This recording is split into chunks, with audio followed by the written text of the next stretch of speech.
Hi, അപ്പോൾ നമ്മൾ പുറത്തേക്ക് പോകാനായിട്ട് റെഡി ആയിട്ടിരിക്കുകയാണ്. അപ്പം നമുക്ക് ബ്രേക്ക്ഫാസ്റ്റ് കഴിക്കണം, അതുപോലെ തന്നെ പുതിയ കുറേ സ്ഥലങ്ങളൊക്കെ കണ്ടുപിടിക്കണം. അങ്ങനെ നമ്മൾ പോകാനായിട്ട് റെഡിയായി.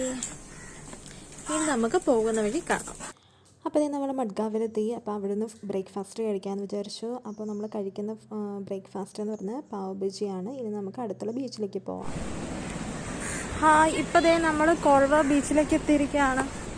ഭയങ്കര വെയിലാണ്, ഒരു തരത്തിനും പറ്റുന്നില്ല. വെയിലും നല്ല ചൂടുണ്ട്, ഹെവി വെയിലാണ്. ബീച്ചിലേക്ക് ഞങ്ങൾ പൊയ്ക്കൊണ്ടിരിക്കുകയാണ്. എന്നിട്ടും തിരക്കൊക്കെ ഉണ്ട്.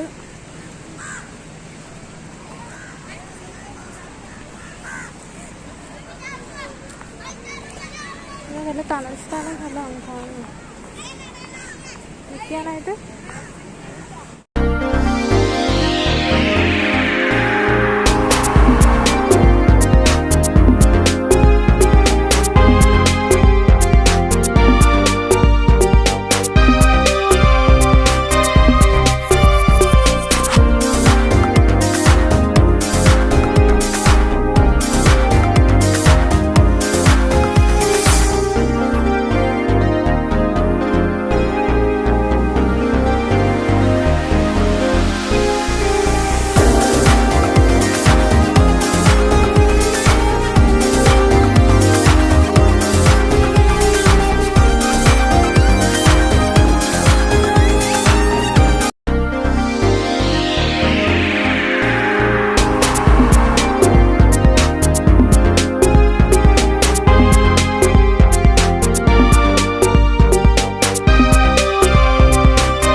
പിന്നെ നമ്മൾ എന്താ ചെയ്തതെന്ന് വെച്ച് കഴിഞ്ഞാൽ, അവിടെ അടുത്ത് തന്നെ, അതായത് ബീച്ച് സൈഡിൽ തന്നെ ഒരു റെസ്റ്റോറൻ്റ് ഉണ്ട്. അവിടെ നമ്മൾ എന്തെങ്കിലും ജ്യൂസ് കുടിക്കാമെന്ന് വിചാരിച്ചിട്ട് നമ്മളവിടെ കയറിയിട്ടുണ്ട്. അപ്പോൾ അവിടെ പലതരത്തിലുള്ള ജ്യൂസ് മാത്രമല്ല കേട്ടോ, വേറെ ബിയർ അങ്ങനെയുള്ള കുറച്ച് ബിവറേജസും ഇവിടെയുണ്ട്.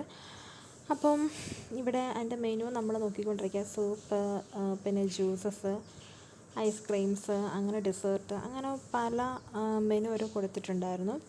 അപ്പം നമ്മളതിങ്ങനെ വെറുതെ നോക്കുകയാണ്.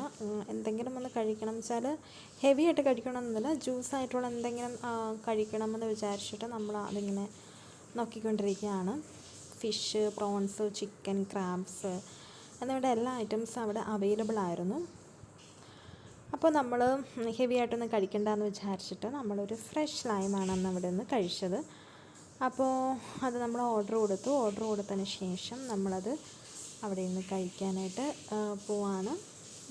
പിന്നെ ഇതാണ് കണ്ടോ, ഇതുപോലുള്ള ഒരുപാട് റെസ്റ്റോറൻറ്റ്സ് ഇങ്ങനെ അവിടെ ഉണ്ടായിരുന്നു. നല്ല അടിപൊളി സ്ഥലമാണ് ഈ കോൾവ ബീച്ച് എന്ന് പറയുന്നത്. വളരെ നല്ലത്, മഡ്ഗാവിനടുത്തുള്ളൊരു ബീച്ചാണിത്. അപ്പോൾ നമുക്ക് പോകാനും അല്ലെങ്കിൽ അവിടെ റിലാക്സ് ചെയ്തിരിക്കാനൊക്കെ പറ്റി നല്ലൊരു ബീച്ചാണ് കോൾവ ബീച്ച്. അപ്പോൾ നമ്മൾ ഫസ്റ്റ് ആ ഒരു ബീച്ച് തന്നെയാണ്